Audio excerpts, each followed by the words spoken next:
Hello दोस्तों, exam trigger में आपका स्वागत है। आज हम फिर से करने वाले हैं 25 प्रश्नों का एक प्रैक्टिस सेट्स करेंगे जो किसी भी एग्ज़ाम्स में डायरेक्टली पूछे जाते हैं रिपीट कर करके। और ये सभी एग्ज़ाम्स के लिए काफ़ी ही इम्पोर्टेंट है। और दोस्तों, अगर आप चैनल पे नए हैं तो प्लीज़ चैनल को सब्सक्राइब कर लें और बेल आइकन को प्रेस कर दें ताकि आगे आने वाली वीडियोज़ की नोटिफिकेशन आप तक सबसे पहले पहुँचे। तो चलिए बिना देरी किए शुरू करते हैं आज का हमारा क्वेश्चन नंबर 1, जो कि प्रैक्टिस सेट का पहला क्वेश्चन है। सरदार सरोवर परियोजना कहाँ स्थित है?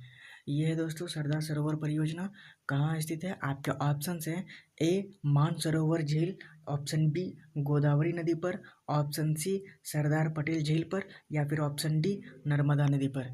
दोस्तों, सरदार सरोवर परियोजना कहाँ स्थित है? तो नर्मदा नदी पर स्थित है। ऑप्शन नंबर डी इसका राइट आंसर हो जाएगा, नर्मदा नदी पर।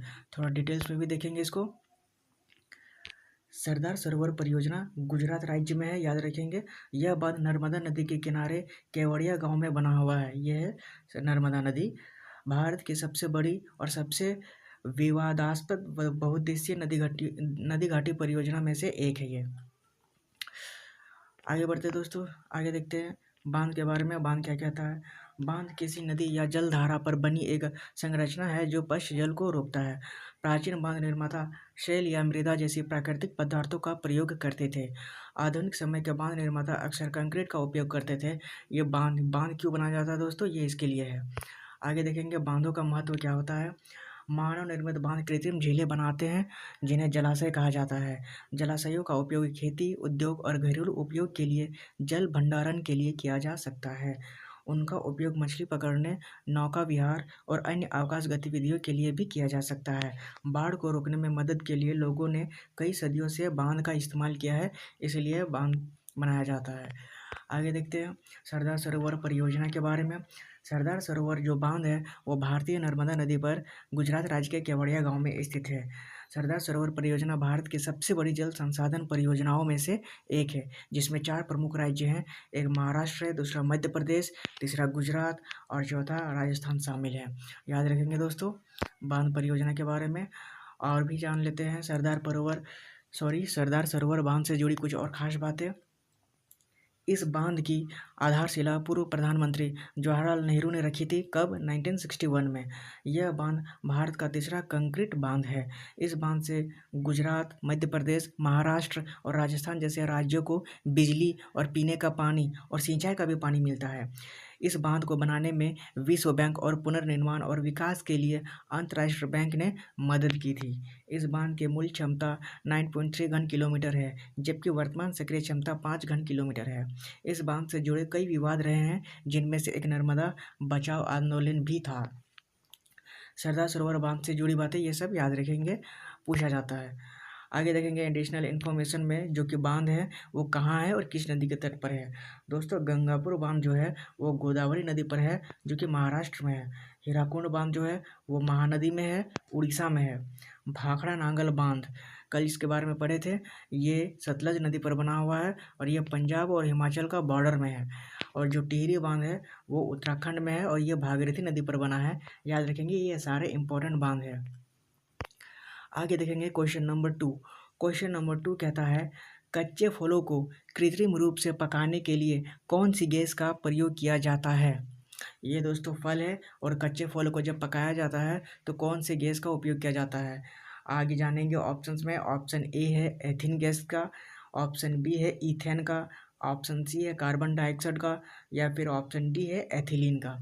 दोस्तों, फलों को पकाने के लिए उपयोग किया जाता है एथिलीन गैस का। ऑप्शन नंबर डी इसका राइट आंसर हो जाएगा।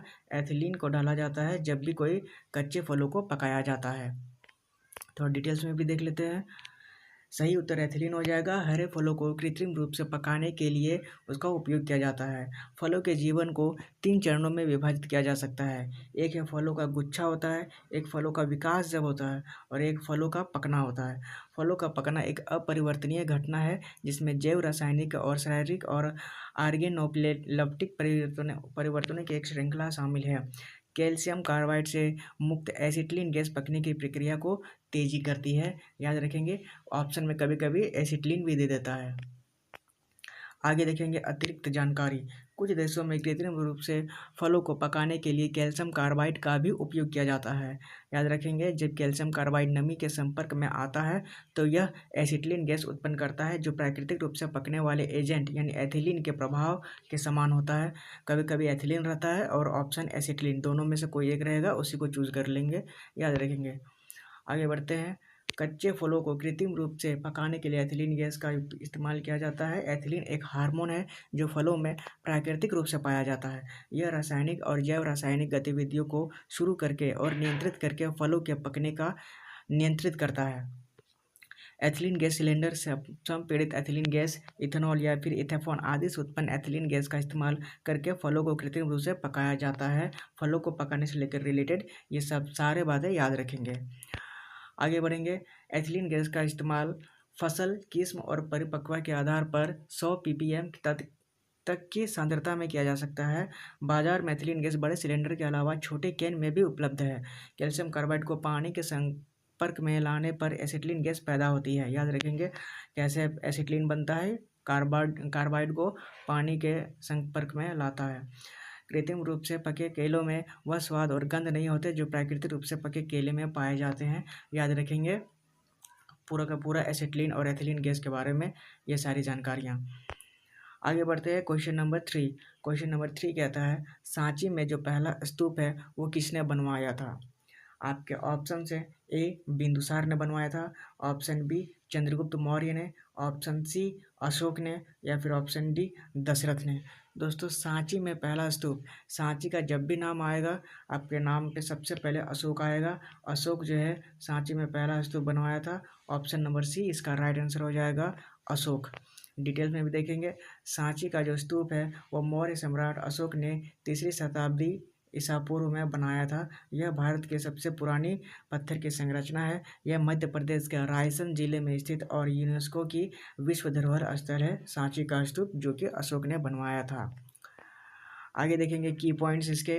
सांची, जिसे प्राचीन काल में काकनाया और बोता श्री पर्वत के नाम से भी जाना जाता था, यह मध्य प्रदेश राज्य में स्थित है। सांची कहाँ है? मध्य प्रदेश में। यह ऐतिहासिक और पुरातात्विक महत्व वाला एक धार्मिक स्थान है। सांची दुनिया में स्तूपों, अखंड अशोकन स्तंभ, मंदिरों, मठों और मूर्तिकला धन के लिए प्रसिद्ध है, जो 3री शताब्दी ईसा पूर्व में 12वीं शताब्दी ईस्वी तक है। सांची के स्तूप उनके प्रवेश द्वार के लिए उल्लेखनीय है, क्योंकि इनमें बुद्ध के जीवन और उनके पिछले अवतारों जैसे बोधिसत्वों के रूप में घटनाओं का अलंकारपूर्ण चित्रण है, जैसा कि जातक कथाओं में वर्णित है। और जातक कथाएं संबंधित किससे है? बौद्ध धर्म से। याद रखेंगे। यहाँ गौतम बुद्ध को पहिए जैसे प्रतीकों से दर्शाया है, जो उनके शिक्षण का प्रतिनिधित्व करता है। याद रखेंगे दोस्तों। सांची को वास्तव में 13वीं शताब्दी के बाद 18 से 18 तक भुला दिया गया था, जब जनरल टेलर, एक ब्रिटिश अधिकारी, ने इसे फिर से खोजा। आधा दफन और अच्छी तरह से संरक्षित किया गया था। बाद में 1912 में पुरातत्व विभाग के महानिदेशक जो सर जॉन मार्शल ने स्थल पर जीर्णोद्धार कार्य का आदेश दिया था। यह सांची का स्तूप जो बनाया था अशोक ने। आगे देखेंगे सांची के स्तूप के बारे में। सांची के स्तूप को बाद में सम्राट अग्निमित्र शुंग ने जीर्णोद्धार करवाया और इसे और बड़ा बनाया। सांची के स्तूप के द्वार पर बनी जो कलाकृतियां हैं और द्वारों के आकार को सातवाहन राजाओं सतकर्णी ने निर्धारित किया था। याद रखेंगे। सांची के स्तूप की ऊंचाई लगभग 16 मीटर है और इसका जो डायमीटर है वो 36 मीटर है। सांची के स्तूप के प्रवेश द्वार पर बुद्ध या अशोक के जीवन के दृश्यों को दर्शाया गया है। याद रखेंगे। सांची के स्तूप के बाकी जो सजावट की तुलना में 5वीं शताब्दी ईस्वी में स्तूप और पर बुद्ध की छवियां जोड़ी गई थी। सांची के स्तूप के रूपांकन को 200 रुपये के नए नोट में देखा जा सकता है, जो अभी नया नोट निकला है 200 का। याद रखेंगे। आगे देखेंगे क्वेश्चन नंबर 4। क्वेश्चन नंबर 4 कहता है, पूर्वी घाट तथा पश्चिमी घाट का मिलन स्थल कौन सी जगह है? दोस्तों, ये पहाड़ियाँ जो पश्चिम और पूर्वी का एक मिलन स्थल जगह है, वो कौन सी पहाड़ियाँ हैं वो आपको बताना है। आपके ऑप्शंस हैं नीलगिरी पहाड़ियाँ, ऑप्शन बी पलकोंडा पहाड़ियाँ, ऑप्शन सी इलायची पहाड़ियाँ, या ऑप्शन डी नल्ला मल्ला पहाड़ियाँ। दोस्तों, पूर्वी घाट तथा पश्चिमी घाट का जो मिलन स्थल है वो कौन सी जगह है? तो वो है नीलगिरी पहाड़ियाँ। ऑप्शन नंबर ए इसका राइट आंसर हो जाएगा। नीलगिरी पहाड़ियाँ है जो पूर्वी घाट तथा पश्चिमी घाट का एक मीटिंग पॉइंट है। आगे देखेंगे की पॉइंट्स इसके। पश्चिमी घाट और पूर्वी घाट का जो मिलन बिंदु है वो है नीलगिरी पहाड़ियाँ।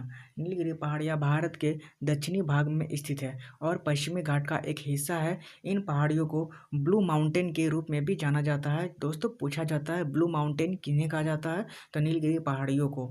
और इस क्षेत्र में एक प्रमुख पर्यटन आकर्षण है। नीलगिरी पहाड़ियाँ अपनी प्राकृतिक सुंदरता, चाय बागानों और वन्य जीव अभ्यारण्यों के लिए जानी जाती है। याद रखेंगे नीलगिरी पहाड़ियों पर पश्चिमी घाट और पूर्वी घाट का मिलन बिंदु भारत में एक महत्वपूर्ण भौगोलिक स्थल है। याद रखेंगे दोस्तों। आगे देखेंगे डिटेल सॉल्यूशन। इन पहाड़ियों को ब्लू माउंटेन के रूप में भी जाना जाता है और इस क्षेत्र में एक प्रमुख पर्यटन आकर्षक है। नीलगिरी पहाड़ियाँ अपनी प्राकृतिक सुंदरता, चाय बागानों और वन्यजीव अभ्यारण्यों के लिए जानी जाती है। नीलगिरी पहाड़ियों पर पश्चिमी घाट और पूर्वी घाट का मिलन बिंदु भारत में एक भौगोलिक स्थल है। ये हम लोग देख चुके थे। आगे बढ़ते हैं। पूर्वी घाट और पश्चिमी घाट का मिलन स्थल नीलगिरी पहाड़ियाँ।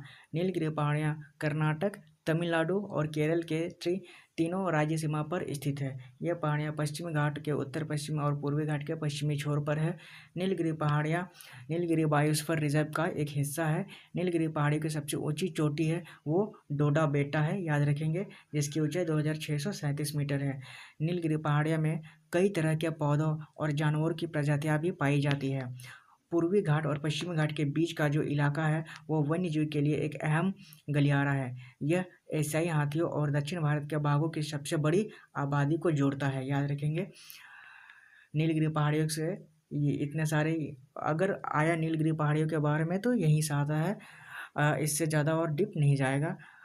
आगे देखेंगे क्वेश्चन नंबर एडिशनल जो ऑप्शंस में थे, ऑप्शंस के बारे में जानेंगे। नीलगिरी पहाड़ियों के बाद जो था पनकोंडा पहाड़ियाँ, वो क्या था? ये पहाड़ियाँ आंध्र प्रदेश राज्य में स्थित है और पूर्वी घाट का एक हिस्सा है। दूसरा ऑप्शन था इलायची पहाड़ियाँ। ये पहाड़ियाँ केरल राज्य में स्थित है और पश्चिमी घाट का एक हिस्सा है। और तीसरा है नल्ला माला हिल्स। ये पहाड़ियाँ आंध्र प्रदेश राज्य में स्थित है और ये पूर्वी घाट का हिस्सा है। ये सिर्फ यहाँ कौन कहाँ है ये दिया गया है। पलकोंडा आंध्र प्रदेश में है, इलायची भी केरल में है और नल्ला मल्ला आंध्र प्रदेश में है। याद रखेंगे। आगे बढ़ेंगे। Question number 5। क्वेश्चन नंबर 5 कहता है तमाशा। तमाशा एक डांस है दोस्तों। निम्नलिखित में से किस राज्य का लोक नृत्य है? आपको बताना है। आपके ऑप्शन से option A Bihar, option B Maharashtra, option C Uttar Pradesh या फिर ऑप्शन डी झारखंड। दोस्तों तमाशा किस राज्य का एक डांस है, किस राज्य का लोक नृत्य है? तो वह है महाराष्ट्र का। दोस्तों महाराष्ट्र में एक लावनी डांस भी होता है जो काफ़ी इम्पोर्टेंट है, हमेशा बार बार पूछा जाता है। महाराष्ट्र में दो डांस, लावनी और तमाशा। ये तमाशा है और लावनी भी कुछ इस प्रकार की वेशभूषा के साथ नाचा जाता है। हमारा ऑप्शन नंबर बी इसका राइट आंसर हो जाएगा। तमाशा और लावनी डांस जो है महाराष्ट्र की लोक नृत्य है। आगे डिटेल्स में भी देखेंगे। तमाशा महाराष्ट्र का लोक नृत्य है और लावनी भी याद रखेंगे। तमाशा महाराष्ट्र का लोक नृत्य है। तमाशा मराठी रंगमंच का एक पारंपरिक रूप है जिसमें गायन और नृत्य शामिल है। यह स्थानीय या यात्रा रंगमंच समूहों द्वारा किया जाता है। दशावतार भगवान विष्णु के 10 अवतारों का प्रतिनिधित्व करते हैं और कोंकण भाषी क्षेत्रों में व्यापक रूप से प्रदर्शन करते हैं। याद रखेंगे तमाशा महाराष्ट्र का और लावनी भी महाराष्ट्र का है। ये है दोस्तों लावनी डांस जो नाटक के रूप में किया जाता है। महाराष्ट्र के अन्य जो लोक नृत्य हैं वो है लावनी है। याद रखेंगे कोली, डिंडी और धांगरी राज, इसमें सबसे ज़्यादा इम्पोर्टेंट लावनी है। याद रखेंगे। आगे बढ़ते हैं एडिशनल इन्फॉर्मेशन में। उत्तर प्रदेश के कुछ लोक नृत्य हैं उसको जान लेते हैं। रासलीला है वो उत्तर प्रदेश के डांस है। मयूर है वो भी उत्तर प्रदेश का। और ख्याल नृत्य ये भी उत्तर प्रदेश का डांस है। याद रखेंगे। झारखंड के जो लोक नृत्य हैं वो है झूमर, डोमकच, पायका और छऊ नाच। छऊ नाच जो है वो झारखंड का है, पायका भी वो झारखंड का है और झूमर भी झारखंड का सबसे लोक नृत्य माना जाता है। आगे देखेंगे राजस्थान का जो लोक नृत्य है वो है चरी नृत्य, घूमर नृत्य, भव्य नृत्य, गैर नृत्य, गौरी नृत्य और कालबेलिया नृत्य। ये सब राजस्थान के लोक नृत्य हैं। याद रखेंगे। आगे बढ़ेंगे। Question number 6। क्वेश्चन नंबर 6 कहता है चीनी यात्री जो फाहियान है वो भारत में किसके शासनकाल में आया था? ये है दोस्तों चीनी यात्री फाहियान जब भारत आया था तो किसके शासनकाल में आया था, यही आपको बताना है।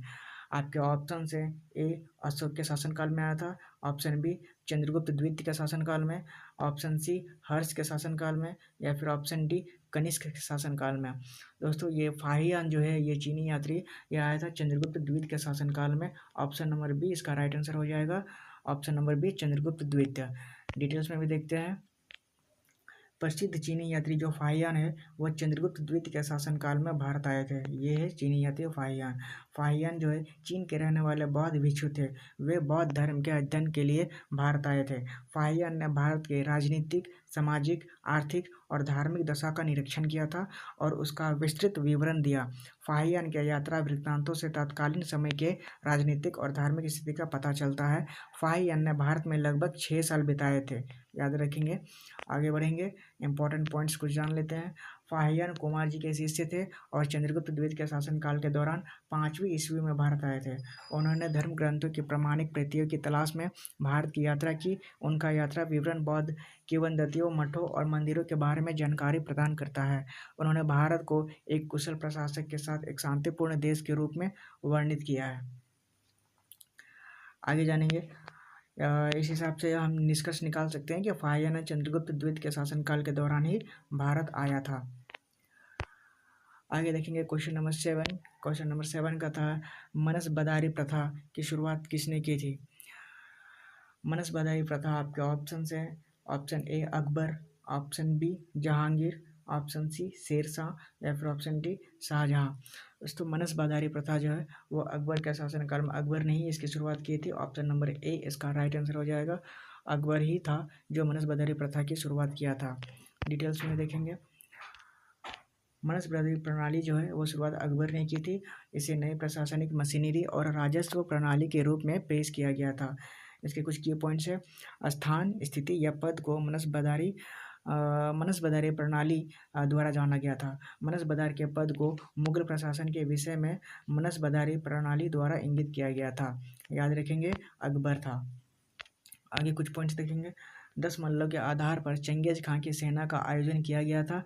बाबर ने पहली बार उत्तर भारत में मनसबदारी प्रणाली शुरू की थी। मनसबदारी प्रणाली को पहली बार अकबर द्वारा स्थापित बनाया गया था। याद रखेंगे मिस्टेक पॉइंट से यही है। अगर बाबर और अकबर दोनों में अगर पूछा जाए तो अकबर को ही टिक लगाएगा, क्योंकि मनसबदारी प्रथा जो प्रणाली शुरू की थी पहली बार बाबर ने की थी। याद रखेंगे, कोई कन्फ्यूज़न नहीं होना चाहिए। और मनसबदारी प्रथा को पहली बार अकबर ने पूरा संस्थागत किया था, मतलब उसको पूरा डिटेल में बोल सकते हैं कि अकबर ने पूरा खुल के उसको वेरीफाई किया था। आगे जानेंगे। अकबर के समय जाट और सवार मनसबदारी प्रणाली के तहत आते थे। इस प्रणाली के माध्यम से मुगल के सैन्य स्थापित और नागरिक प्रशासन में सुधार किया गया था। शाही संरचना में शासक वर्ग का गठन मनसबदारों द्वारा किया गया था। मनसबदार इतने महत्वपूर्ण थे कि उन्हें मुगल प्रशासन के स्तंभ भी कहा जाता था। याद रखेंगे। आगे जानेंगे। मनसबदारी प्रणाली की शुरुआत अकबर ने की थी। मनसबदारी प्रणाली को मुगल प्रशासन में एक बड़ी विशेषता माना जाता है। इसे एक ग्राइंडिंग प्रणाली माना जाता है। मनसबदारी प्रणाली को मंगोलिया में अपनाई जाने वाली प्रणाली से लिया गया था। मनसबदारी प्रणाली की शुरुआत 1571 ईस्वी में हुई थी और मंगोलिया से चंगेज खान ने सबसे पहले किया था। उसी का कॉपी किया था अकबर ने, जो कि मनसबदारी प्रणाली मंगोलिया से लिया था चंगेज खान के द्वारा। याद रखेंगे। आगे बढ़ेंगे। Question number 8। क्वेश्चन नंबर 8 कहता है औरंगजेब के आदेश पर किस सिख गुरु की हत्या कर दी गई थी। आपके ऑप्शन है ए गुरु अर्जुन देव, ऑप्शन बी गुरु गोविंद सिंह, ऑप्शन सी गुरु तेग बहादुर या फिर ऑप्शन डी गुरु हरकिशन। दोस्तों और औरंगजेब के आदेश पर किस गुरु की हत्या कर दी गई थी, तो गुरु थे हमारे Guru Tegh Bahadur. Option number C इसका राइट आंसर हो जाएगा। ये है गुरु तेग बहादुर। गुरु तेग बहादुर जी की हत्या कर दी गई थी औरंगजेब के कहने पर। आगे देखेंगे डिटेल्स में। गुरु तेग बहादुर जी 1664 से 1675 तक थे सिख धर्म के 9वें गुरु के रूप में, और उनकी औरंगजेब 1618 से 1707 के आदेश पर हत्या कर दी गई थी। उन्होंने मुगलों द्वारा कश्मीर हिंदुओं के जबरन धर्म परिवर्तन का विरोध किया था और इस विरोध के कारण उन्हें औरंगजेब के आदेश पर मार डाला था। याद रखेंगे। आगे बढ़ेंगे। सिखों के 9वें गुरु गुरु तेग बहादुर का वध 6ठे मुगल सम्राट औरंगजेब ने करवाया था। औरंगजेब ने गुरु तेग बहादुर को इस्लाम अपनाने के लिए मजबूर किया था। जब गुरु तेग बहादुर ने ऐसा करने से इनकार कर दिया था तो औरंगजेब ने उनके सिर को दिल्ली के चांदनी चौक में कटवा दिया था। गुरु तेग बहादुर की शहादत का दिन हर साल 24 नवंबर को मनाया जाता है, याद रखेंगे। गुरु तेग बहादुर के शहादत के स्थान पर गुरुद्वारा शीशगंज साहिब बना है। गुरु तेग बहादुर ने मुगलों द्वारा कश्मीर के हिंदुओं पर जबरदस्ती धर्म परिवर्तन का विरोध किया था। गुरु तेग बहादुर बचपन से ही संयमी, उदार और निर्भीक थे। याद रखेंगे दोस्तों, गुरु तेग बहादुर के बारे में काफ़ी निडर इंसान थे। आगे जानेंगे क्वेश्चन नंबर 9। क्वेश्चन नंबर 9 कहता है, अवध साम्राज्य की पहली राजधानी कौन सी थी? आपके ऑप्शन से हैं, ऑप्शन नंबर ए लखनऊ थी, option B Faizabad, option C Khalilabad या ऑप्शन डी इनमें से कोई नहीं। दोस्तों, अवध साम्राज्य की पहली राजधानी कौन सी थी? तो ऑप्शन बी आंसर राइट हो जाएगा, Faizabad. Option number B Faizabad इसका राइट आंसर हो जाएगा। अवध साम्राज्य की पहली राजधानी कौन सी थी? तो फैज़ाबाद। आगे देखेंगे डिटेल्स में। लखनऊ से पहले अवध की राजधानी थी वो फैज़ाबाद थी। अवध की स्थापना 1722 में हुई थी। नवाब आसफ-उद-दौला ने 1775 में राजधानी को फैज़ाबाद से लखनऊ स्थानांतरित कर दिया था। इस बदलाव से लखनऊ को राजधानी का दर्जा मिला और फैज़ाबाद का पतन हो गया। याद रखेंगे, फैज़ाबाद से लखनऊ से पहले कौन था? फैज़ाबाद। आगे देखेंगे फैज़ाबाद के बारे में कुछ बातें। फैज़ाबाद अवध साम्राज्य की पहली राजधानी थी। अवध राज्य को वर्ष 1722 में फैज़ाबाद के साथ उसकी राजधानी के रूप में प्रतिष्ठित किया गया था। शहादत अली खान अवध के पहले नवाब थे। याद रखेंगे, अवध के पहले नवाब शहादत अली खान पूछा जाता है। हालांकि बाद में राजधानी को 1775 में अवध के चौथे नवाब आसफ-उद-दौला द्वारा लखनऊ स्थानांतरित कर दिया गया था। याद रखेंगे, लखनऊ को राजधानी किसने बनाया था? तो आसफ-उद-दौला ने। और अवध का नवाब कौन थे? शहादत अली खान। याद रखेंगे, इंपॉर्टेंट है, पूछा जाता है। आगे बढ़ेंगे क्वेश्चन नंबर 10। क्वेश्चन नंबर 10 कहता है, निम्नलिखित में से कौन सा भारत का सबसे बड़ा बाघ अभयारण्य है? आपके ऑप्शन से ए औरंग बाघ अभयारण्य, ऑप्शन बी श्रीशैलम जो कि आंध्र प्रदेश में है, ऑप्शन सी हेमिस जो कि जम्मू कश्मीर में है, या फिर ऑप्शन डी साउथ बटन जो कि अंडमान और निकोबार में है। दोस्तों, कौन सा भारत का सबसे बड़ा बाघ अभयारण्य है? तो वो है option number B Srisailam. Andhra Pradesh में भारत का सबसे बड़ा बाघ अभयारण्य है जो कि श्रीशैलम और नागरसेली है। ये दोनों बाघ अभयारण्य, ऑप्शन नंबर बी इसका राइट आंसर हो जाएगा। डिटेल्स में भी देख लेते हैं। सही उत्तर इसका श्रीशैलम हो जाएगा जो आंध्र प्रदेश है।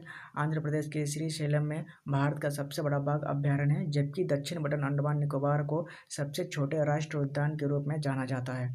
सबसे बड़ा राष्ट्रीय उद्यान हेमिस है जो कि लद्दाख में है। याद रखेंगे, बहुउद्देश्य जलाशय श्रीशैलम और नागार्जुन सागर रिजर्व में स्थित है। कृष्णा नदी इस अभयारण्य के बेसिन को काटती है। याद रखेंगे, औरंग राष्ट्रीय उद्यान जो कि आसाम में स्थित है और जिम कॉर्बेट जो कि नेशनल पार्क है वो उत्तराखंड में है। भारत का पहला राष्ट्रीय उद्यान था। याद रखेंगे, जिम कॉर्बेट नेशनल पार्क। आगे बढ़ेंगे नागार्जुन सागर और श्रीशैलम के बारे में। ये दोनों रिजर्व भारत का सबसे बड़ा बाघ अभयारण्य है। यह आंध्र प्रदेश और तेलंगाना में स्थित है। यह 3296 वर्ग किलोमीटर में फैला हुआ है।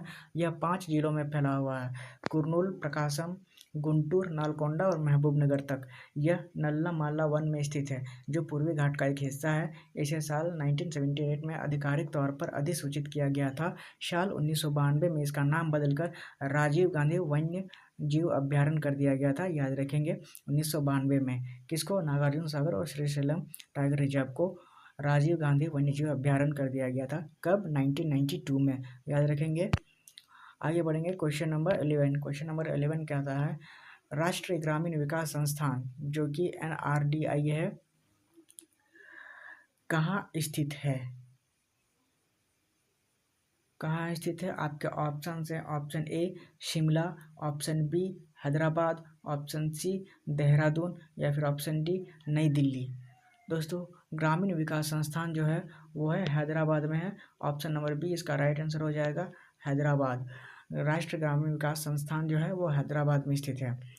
डिटेल्स में भी देखेंगे। राष्ट्रीय ग्रामीण विकास संस्थान जो कि NIRD है, हैदराबाद में स्थित है। राष्ट्रीय ग्रामीण विकास संस्थान की स्थापना 2006 में हुई थी। ये भी पूछा जाता है, इम्पोर्टेंट है, याद रखेंगे। राष्ट्रीय ग्रामीण विकास संस्थान और पंचायती राज भारत में ग्रामीण विकास क्षेत्र में प्रशिक्षण, अनुसंधान और कार्यवाही, अनुसंधान और परामर्श कार्य के लिए शीर्ष निकाय है। NIRD और PR का मिशन सरकारी और गैर सरकारी पहल के माध्यम से ग्रामीण विकास की सुविधा प्रदान करना होता है। बस यही रीज़न है। आगे जाएंगे एडिशनल इन्फॉर्मेशन में। कुछ कुछ राष्ट्र संगठन है जो कि कहाँ जहाँ जहाँ से है वो इम्पोर्टेंट है। समएकित ग्रामीण विकास संस्थान के लिए प्रसिद्ध है शिमला। ग्रामीण अभियोग और प्रवेश केंद्र है शिमला में। आत्मशोधन आवाम मंचवार साधना पोषण संस्थान भी शिमला में है। और हीरावनी का विश्व संगठन शिमला में है। याद रखेंगे शिमला में यह चारों संगठन बनाई गई है। आगे देखेंगे हैदराबाद के कुछ संगठन है। ब्रेड जो संगठन है वो हैदराबाद है, जिसे कहा जाता है बुनियादी अनुसंधान शिक्षा और विकास।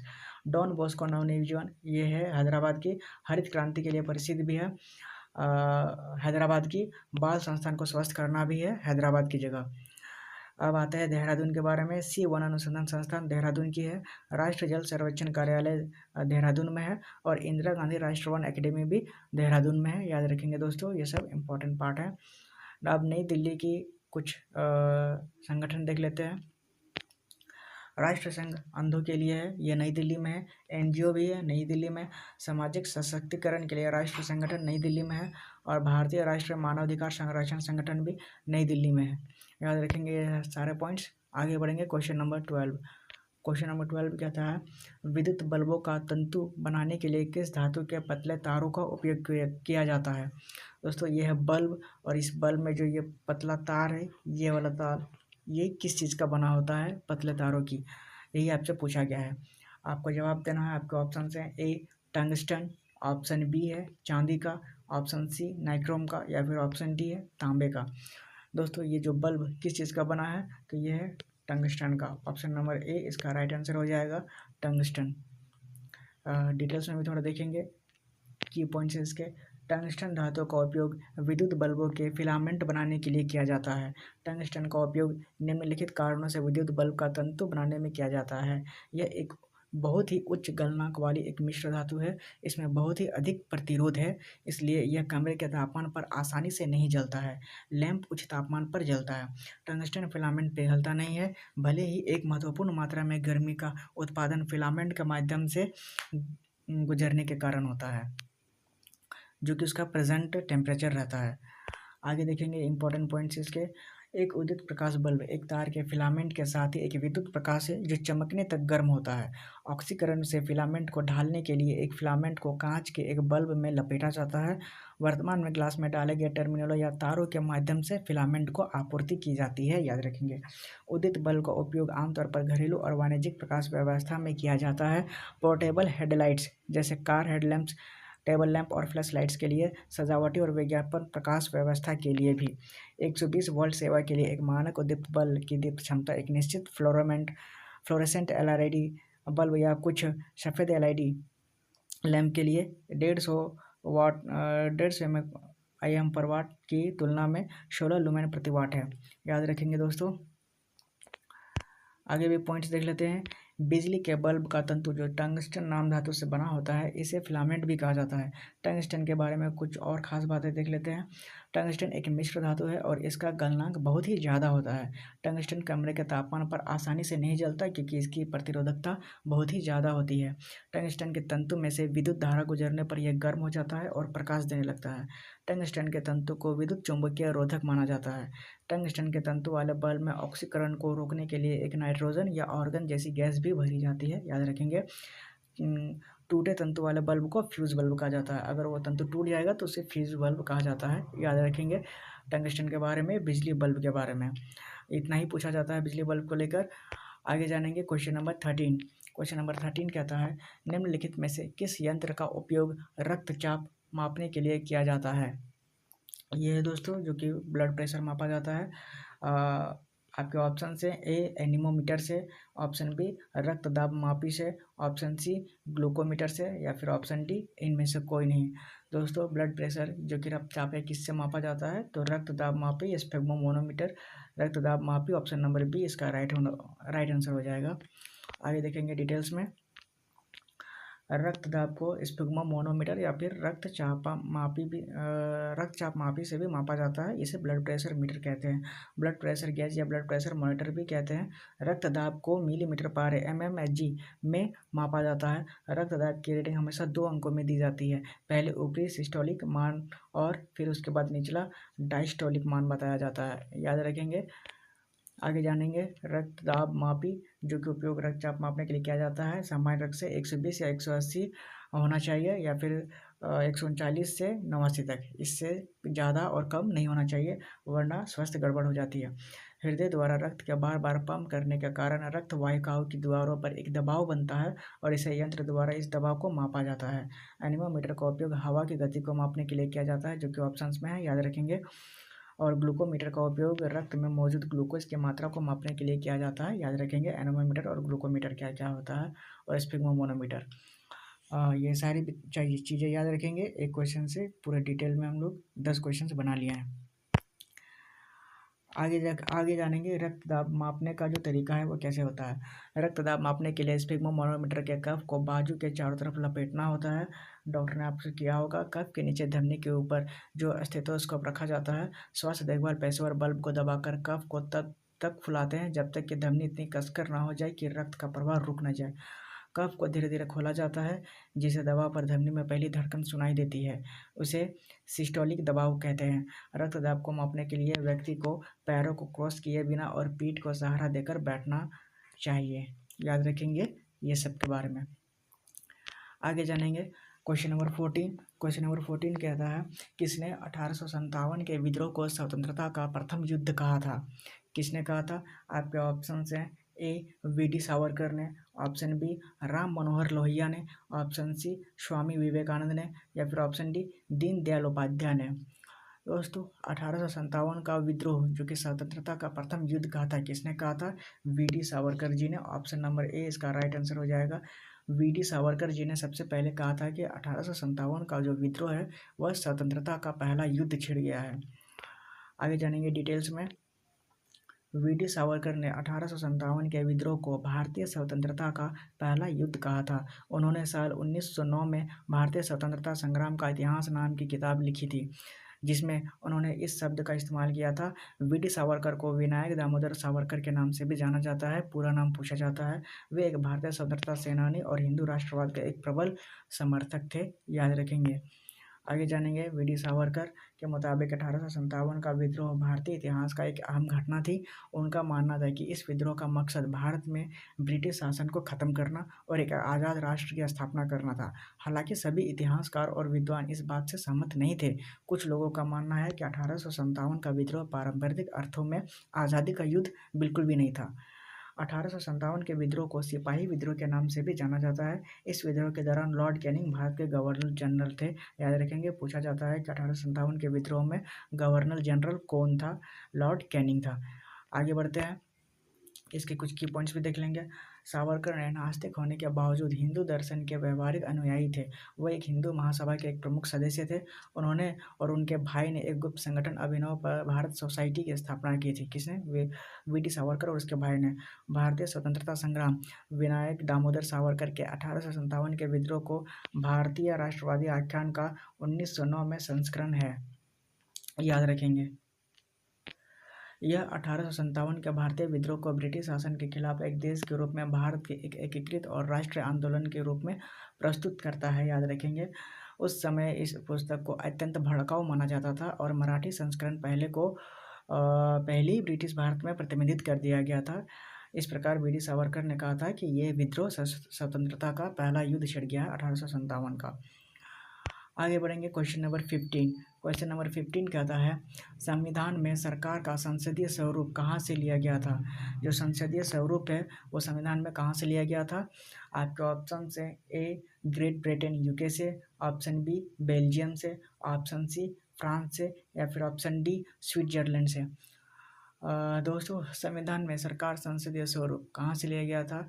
ऑप्शन नंबर ए इसका right answer great Britain. Great Britain से लिया गया था संसदीय स्वरूप जो हमारे संविधान का है। ऑप्शन नंबर ए इसका राइट आंसर हो जाएगा ग्रेट ब्रिटेन यूके। डिटेल्स में भी देखेंगे। भारत के भारत के संविधान में सरकार के संसदीय स्वरूप को ग्रेट ब्रिटेन यूके से लिया गया है। भारत के संसदीय प्रणाली ब्रिटेन के वेस्टमिनिस्टर मॉडल पर आधारित है। भारत के संविधान में बजट से जुड़े खर्चों की शक्ति चुने हुए जनप्रतिनिधियों के हाथों में दी गई है। भारत के संसद में 2 सदनों की है, लोकसभा और राज्यसभा। ये दोनों सदन ब्रिटेन के संसद के हाउस ऑफ लॉर्ड्स और हाउस ऑफ कॉमन्स के समान है, याद रखेंगे, लोकसभा और राज्यसभा। आगे बढ़ते हैं। भारत में भी प्रधानमंत्री सरकार के प्रमुख होते हैं, जिस तरह ब्रिटेन में प्रधानमंत्री होते हैं, याद रखेंगे। भारत में भी मंत्रिपरिषद लोकसभा के प्रति उत्तरदायी होती है, जिस तरह ब्रिटेन में भी होता है, बिल्कुल वहीं से ये स्वरूप लिया गया है। संसदीय प्रणाली में कार्यपालिका और विधायिका के बीच घनिष्ठ संबंध होता है और दोनों एक दूसरे के प्रति जवाबदेह होते हैं। इस प्रणाली में सरकार उस राजनीतिक दल द्वारा बनाई जाती है जिसे चुनाव में सबसे ज़्यादा सीटें मिलती है, याद रखेंगे। आगे बढ़ते हैं, कुछ की पॉइंट्स देख लेते हैं। ग्रेट ब्रिटेन साम्राज्य में 1707 से लेकर 1800 के बीच में संसदीय सरकार की आधुनिक अवधारणा का उदय हुआ था और इसके समकालीन स्वीडन में 1721 से लेकर 1772 के बीच में संसदीय प्रणाली उभरी थी और यहीं से लिया गया था भारतीय संविधान का संसदीय प्रणाली।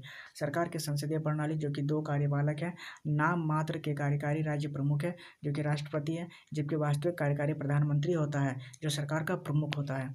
ऐसे प्रणाली में राष्ट्रपति या फिर सम्राट की भूमिका मुख्य रूप से औपचारिक होती है और प्रधानमंत्री कैबिनेट के साथ प्रभावी शक्ति का इस्तेमाल करते हैं, याद रखेंगे। आगे जानेंगे। इस तरह की प्रणाली वाले देशों में जर्मनी, इटली, जापान, यूके और पुर्तगाल शामिल है। भारत का संविधान केंद्र और राज्य दोनों में सरकार के संसदीय रूप का प्रावधान करता है। आर्टिकल 74 और 75 संघ स्तर पर सरकार की संसदीय प्रणाली के साथ आर्टिकल 163 और आर्टिकल 164 में राज्यों के संबंध में प्रावधान करता है, याद रखेंगे। कार्यपालिका अपनी नीतियों और कार्यों के लिए विधायिका के प्रति उत्तरदायी होती है। आगे देखेंगे एडिशनल इन्फॉर्मेशन में भी सरकार की अध्यक्षीय प्रणाली जो क्या क्या है, एक कार्यकारी है। इस प्रणाली में राष्ट्रपति, राज्य और सरकार दोनों के प्रमुख होते हैं। कौन? राष्ट्रपति। उदाहरण के लिए संयुक्त राज्य अमेरिका और दक्षिण कोरिया आदि है। कार्यपालिका अपनी नीतियों और कृत्यों के लिए विधायिका के प्रति जिम्मेदार बिल्कुल भी नहीं है और अपने कार्यकाल के संबंध में संवैधानिक रूप से विधायिका का स्वतंत्र है। आगे बढ़ेंगे। Question number 16। क्वेश्चन नंबर 16 कहता है, विश्व में सबसे बड़ी मीठे पानी की झील इनमें से कौन सी है? आपके ऑप्शन है ए सुपीरियर झील, ऑप्शन बी हुरोन झील, ऑप्शन सी विक्टोरिया की झील या फिर ऑप्शन डी बैकाल की झील। दोस्तों, विश्व में सबसे बड़ी जो मीठे पानी की झील है वो कौन सी झील है? तो वो सुपीरियर झील है पूरे विश्व में। ऑप्शन नंबर ए इसका राइट आंसर हो जाएगा। सुपीरियर झील सबसे बड़ी झील है मीठे पानी की, यह है सुपीरियर झील। आगे जानेंगे डिटेल्स में। विश्व की सबसे बड़ी जो मीठे पानी की झील है वो सुपीरियर झील है। सतह क्षेत्र के अनुसार यह संयुक्त राज्य अमेरिका और कनाडा के सीमा पर स्थित है। इसके सतही क्षेत्रफल 82 वर्ग किलोमीटर स्थित है। आगे देखेंगे इसके कुछ की पॉइंट्स। लेक सुपीरियर, वही जो मीठे पानी की झील, उत्तरी अमेरिका में स्थित विश्व की सबसे बड़ी ताज़े पानी की झील है। उत्तरी अमेरिका में महत्वपूर्ण झीलें हैं जो कि उत्तरी अमेरिका के ग्रेट लेक्स, दक्षिणी पूर्व कनाडा और उत्तर पूर्वी संयुक्त राज्य अमेरिका में झीलों का एक समूह है और उसी बॉर्डर पर स्थित है। यह झील कनाडा और संयुक्त राज्य अमेरिका के बीच में एक बॉर्डर बनाता है। इसमें 22,678 घन किलोमीटर की कुल मात्रा शामिल है।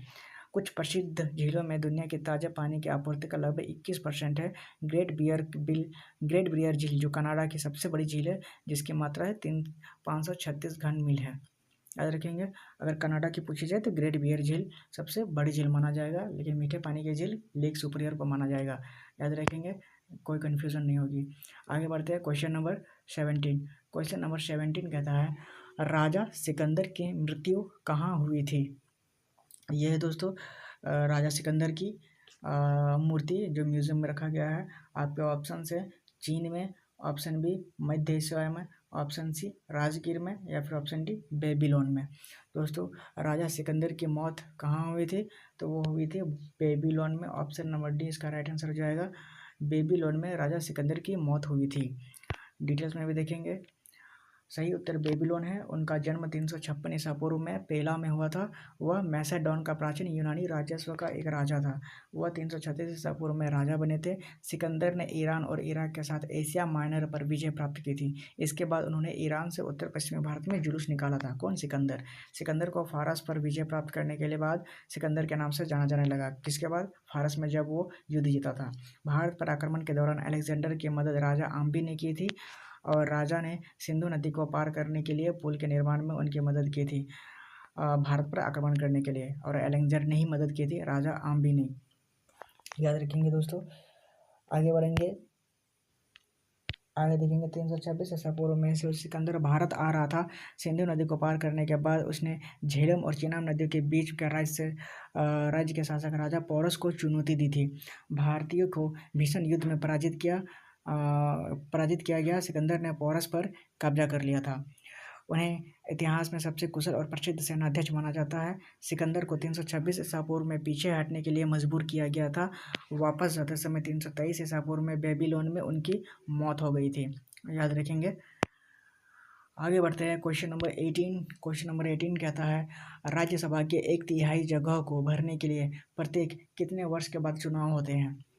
दोस्तों, राज्यसभा में 1/3 जो जगह खाली रहता है वो कितने वर्षों के बाद तुरंत भरना पड़ता है? आपके ऑप्शन है, ए 4 सालों बाद, ऑप्शन बी 5वें साल में, ऑप्शन सी दूसरे साल में, या फिर ऑप्शन डी तीसरे साल में। राज्यसभा के जो 1/3 भाग है वो भरने के लिए कितने वर्ष के बाद चुनाव होना चाहिए? वो है दूसरे साल बाद। ऑप्शन नंबर सी इसका राइट आंसर है। हर 2 साल के बाद चुनाव होते हैं वो जगह भरने के लिए राज्यसभा में। डिटेल्स में भी जानेंगे। राज्यसभा का 1/3 सदस्य हर दूसरे साल में चुने जाते हैं और उनकी जगह नए सदस्य चुने जाते हैं। राज्यसभा के सदस्यों का कार्यकाल 6 साल का होता है। याद रखेंगे। राज्यसभा के बारे में और कुछ बातें जानेंगे। राज्यसभा भारतीय संसद का एक ऊपरी सदन है। राज्यसभा में सदस्यों की कुल संख्या 245 होती है। इनमें से 243 सदस्यों का चुनाव राज्यों और केंद्र शासित प्रदेशों की विधानसभाएं करती हैं। याद रखेंगे। राज्यसभा के 12 सदस्यों को राष्ट्रपति मनोनीत करते हैं। ये सदस्य विज्ञान, कला, साहित्य और सामाजिक सेवा जैसे क्षेत्रों में विशेष ज्ञान या अनुभव रखते हैं। राज्यसभा के सभापति भारत के उपराष्ट्रपति होते हैं और राज्यसभा के सदस्यों के अलावा एक उपसभापति भी होता है। उपसभापति का चुनाव राज्यसभा के सदस्य ही करते हैं। याद रखेंगे। राज्यसभा को भंग नहीं किया जा सकता है, यह एक अस्थायी सदन है। याद रखेंगे राज्यसभा के बारे में। आगे इसके एडिशनल इन्फॉर्मेशन में देखेंगे। संसद की सदस्यता के लिए क्या क्या योग्यता होनी चाहिए? भारत का वो नागरिक होना चाहिए। 30 वर्ष के कम आयु नहीं होनी चाहिए। संसद ने लोक प्रतिनिधित्व अधिनियम 1951 में अतिरिक्त योजनाएं निर्धारित की थी। यदि वह उनके लिए आरक्षित सीट पर चुनाव लड़ना चाहता है तो उसे किसी राज्य या केंद्र शासित प्रदेश में अनुसूचित जाति ST/SC का सदस्य होना चाहिए। आर्टिकल 63 कहता है भारत का एक उपराष्ट्रपति होगा और आर्टिकल 64 कहता है उपराष्ट्रपति राज्यसभा का एक पदन सभापति होता है और आर्टिकल 65 कहता है यदि राष्ट्रपति की मृत्यु या फिर त्यागपत्र के कारण उसकी सीट रिक्त हो जाती है तो उपराष्ट्रपति राष्ट्रपति के रूप में कार्य कर सकता है। आर्टिकल 65 कहता है। याद रखेंगे ये तीनों आर्टिकल। आगे जानेंगे। आगे बढ़ते हैं क्वेश्चन नंबर 19। क्वेश्चन नंबर 19 कहता है भारतीय सेना का जो आदर्श वाक्य क्या है? आपके ऑप्शन है, ए सत्यमेव जयते, ऑप्शन बी करो या मरो, ऑप्शन सी समय से पहले सेवा, या फिर ऑप्शन डी वंदे मातरम। दोस्तों, यह है इंडियन आर्मी और इंडियन आर्मी का जो आदर्श वाक्य है वो है स्वयं से पहले सेवा। ऑप्शन नंबर सी इसका राइट आंसर हो जाएगा, स्वयं से पहले सेवा। डिटेल्स में भी देखेंगे इसके कुछ की पॉइंट्स। भारतीय सेना जो है वो 15 जनवरी को सेना दिवस मनाया जाता है। आदर्श वाक्य इसका है स्वयं से पहले सेवा। इसका जो थल सेनाध्यक्ष था जनरल मनोज पांडे था। सेनाध्यक्ष के उप प्रमुख थे लेफ्टिनेंट जनरल बग्गावली सोमशेखर राजू। याद रखेंगे। भारतीय नौसेना जो कि 4 दिसंबर जल के देवता हमारे लिए मंगलकारी हो। भारतीय नौसेना जो है इंडियन नेवी वो 4 दिसंबर को मनाया जाता है और भारतीय वायुसेना 8 अक्टूबर को मनाया जाता है, जिसके चीफ थे एडमिरल हरि कुमार भारतीय नौसेना के और भारतीय वायुसेना के एयर चीफ मार्शल विवेकराम चौधरी थे। याद रखेंगे ये सारे पॉइंट्स। आगे जानेंगे। सत्यमेव जयते जो कि ऑप्शंस में था, ये क्या था? सत्यमेव जयते ये हिंदू ग्रंथ का एक मुंडक उपनिषद के एक मंत्र का एक हिस्सा है। इसे 26 जनवरी 1950 को भारत के राष्ट्रीय आदर्श वाक्य के रूप में अपनाया गया था। कब? 26 जनवरी 1950 को। यह अशोक की शेर राजधानी के आधार पर देवनागरी लिपि में खुदा हुआ है और भारतीय राष्ट्र प्रतीक का एक अभिन्न अंग है। सभी भारतीय मुद्रा और राष्ट्रीय दस्तावेजों की एक तरफ खुदा हुआ है। याद रखेंगे साहित्यमय जो है कि सबसे ज़्यादा पूछा जाता है कि मुंडक उपनिषद से लिया गया है। बस आगे जानेंगे वंदे मातरम के बारे में। वंदे मातरम यह भारत का राष्ट्रीय गीत है और इसे बंकिम चंद्र चटर्जी ने अपने उपन्यास आनंद मठ में 1882 में लिखा था। किसने लिखा था? आनंद मठ ने। आनंद मठ में बुक में है और बंकिम चंद्र चटर्जी ने लिखा था। याद रखेंगे 24 जनवरी 1950 को इसे भारतीय संविधान सभा द्वारा भारत के राष्ट्रीय गीत के रूप में अपनाया गया था और भारतीय राष्ट्रीय कांग्रेस का अधिवेशन पहला राजनीतिक कार्यक्रम था जिसने राष्ट्रगीत गाया गया था। याद रखेंगे दोस्तों। आगे बढ़ते हैं क्वेश्चन नंबर 20। क्वेश्चन नंबर 20 कहता है the making of the Mahatma film के निर्देशक कौन है? दोस्तों महात्मा गांधी की जो फिल्म बनी थी उसके निर्देशक को बताना है। आपका ऑप्शन से A Satyajit Ray, option B Mrinal Sen, option C Richard Attenborough या फिर ऑप्शन डी श्याम बेनेगल। दोस्तों the making of the Mahatma film के निर्देशक कौन है? तो Shyam Benegal, option number D इसका राइट आंसर हो जाएगा। श्याम बेनेगल जो थे वो the making of the Mahatma film के निर्देशक थे, डायरेक्टर थे। आगे जानेंगे the making of the Mahatma Shyam Benegal द्वारा निर्देशित 1996 की जीवनी पर आधारित फिल्म है जो हाथ गांधी, जिन्हें महात्मा गांधी के नाम से भी जाना जाता है, कि दक्षिण अफ्रीका में 21 वर्षों के दौरान के शुरुआती जीवन के बारे में। यह फिल्म फातिमा अमीर की किताब द अप्रेंटिसशिप ऑफ ए महात्मा पर आधारित है। याद रखेंगे दोस्तों महात्मा गांधी की फिल्म जब बनी थी श्याम बेनेगल डायरेक्टर थे और वे दक्षिण अफ्रीका में जो 21 साल बिताए उसके बारे में थे। आगे जानेंगे श्याम बेनेगल ने द मेकिंग ऑफ द महात्मा का निर्देशन किया था और महात्मा गांधी की कुछ जो पुस्तकें हैं उसके बारे में जानेंगे। हिंद स्वराज या फिर इंडियन होम रूल जब पूछा जाएगा तो महात्मा गांधी ने लिखी है। दक्षिण अफ्रीका में जो सत्याग्रह और अंग्रेजी अनुवाद हुआ था वो भी महात्मा गांधी जी ने लिखी। और एक आत्मकथा या the story of my experiments with truth ये भी महात्मा गांधी जी ने लिखा है। आगे बढ़ेंगे, इंपॉर्टेंट पॉइंट्स कुछ देख लेते हैं। महात्मा गांधी के बारे में कुछ महत्वपूर्ण बातें हैं। गांधी जी की मातृभाषा गुजराती थी। गांधी जी ने अल्फ्रेड हाई स्कूल राजकोट में अध्ययन किया था। मोहनदास करमचंद गांधी जिन्हें महात्मा गांधी के नाम से जाना जाता है, एक भारतीय अधिवक्ता, उपनिषदवाद और विरोधी राष्ट्रवादी और राजनीतिक नैतिकतावादी थे। गांधी जी ने ब्रिटिश शासन से भारत की स्वतंत्रता के लिए सफल अभियान का नेतृत्व करने के लिए अहिंसक प्रतिरोध का इस्तेमाल किया था और इसके बदले में विश्व भर में नागरिक अधिकारों और स्वतंत्रता के लिए प्रेरित किया था। याद रखेंगे। आगे बढ़ेंगे। गांधी जी का जन्म 2 अक्टूबर दुनिया भर में अंतर्राष्ट्रीय अहिंसा दिवस के रूप में मनाया जाता है। वह अपने माता पिता की सबसे छोटी संतान थे। उनके 2 भाई और 1 बहन थी। गांधी जी के पिता धार्मिक रूप से हिंदू और जाति के प्रति सचेत थे। सुभाष चंद्र बोस ने गांधी जी को राष्ट्रपति कहा था। याद रखेंगे, ये भी पूछा जाता है। और माधव देसाई गांधी जी के निजी सचिव थे। आगे बढ़ेंगे। आगे गांधी जी की हत्या जो है वह 30 जनवरी 1948 को नाथूराम गोडसे द्वारा बिरला भवन के बगीचे में कर दी गई थी।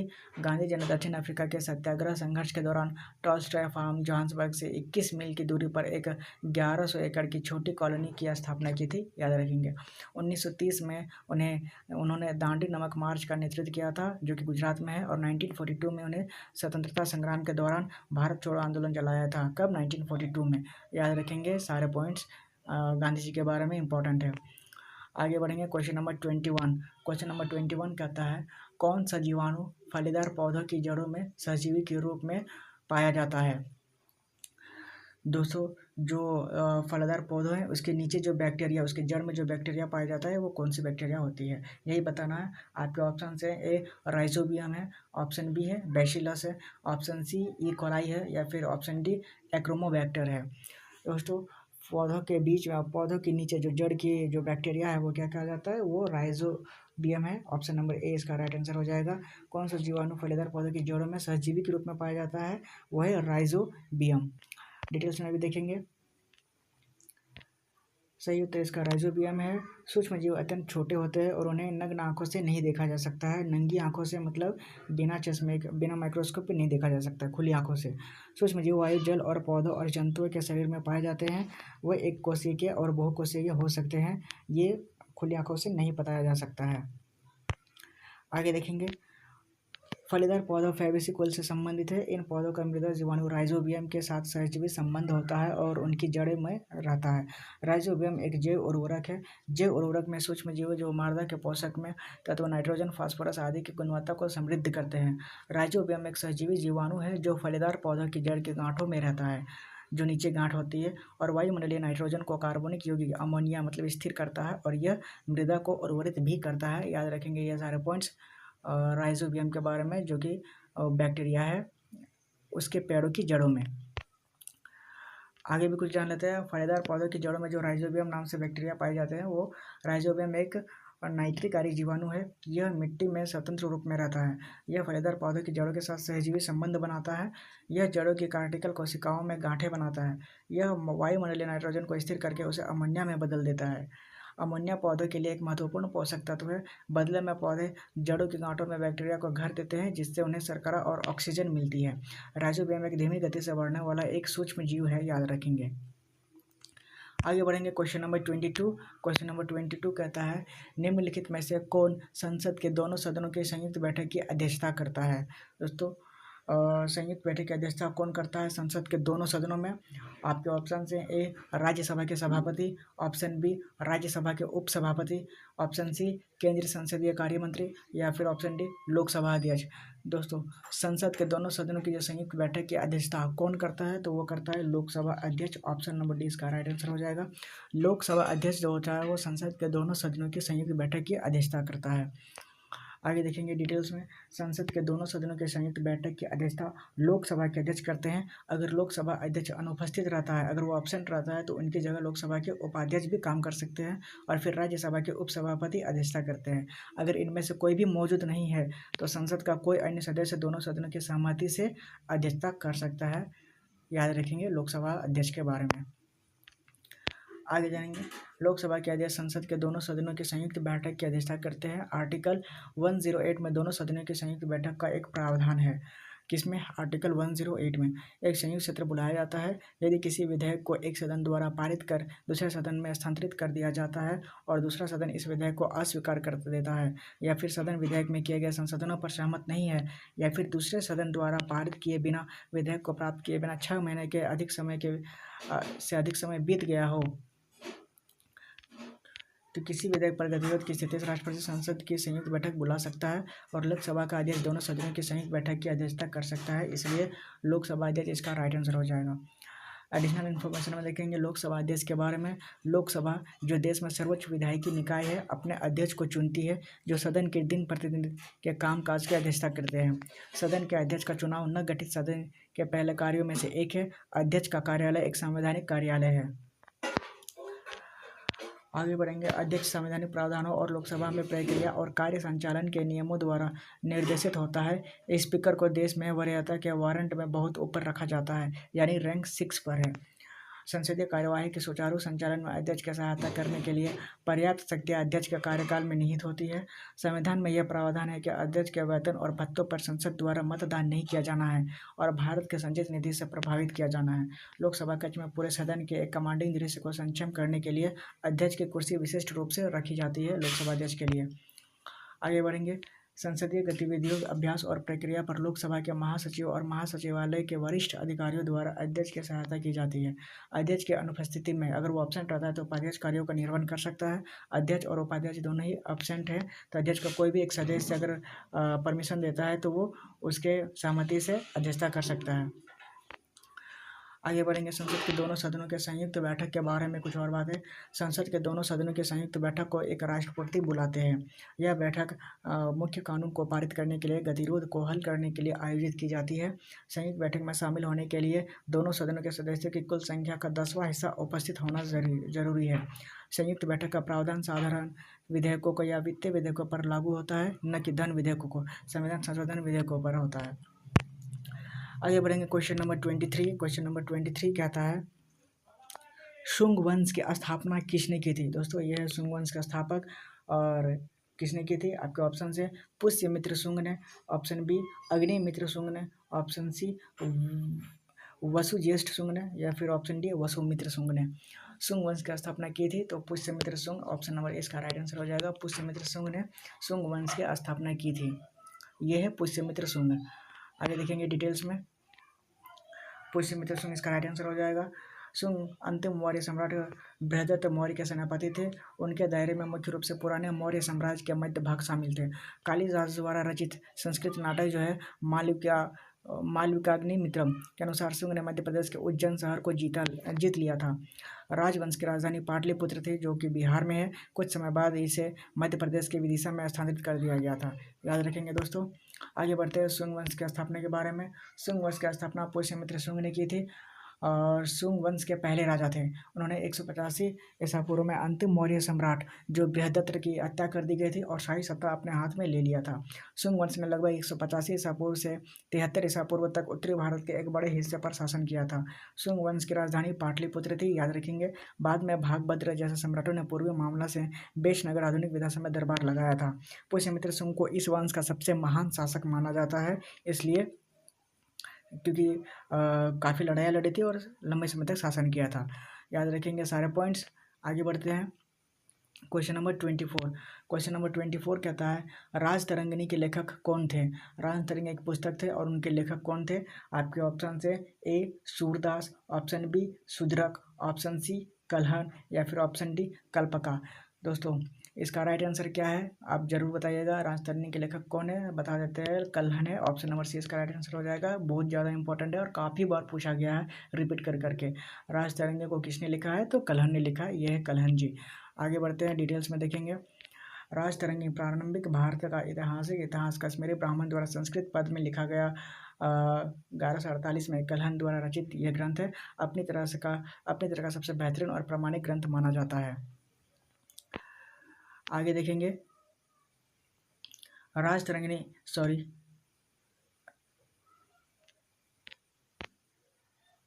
दोस्तों, राजतरंगिणी ऐतिहासिक पुस्तक इतिहास कल्हण द्वारा लिखित है।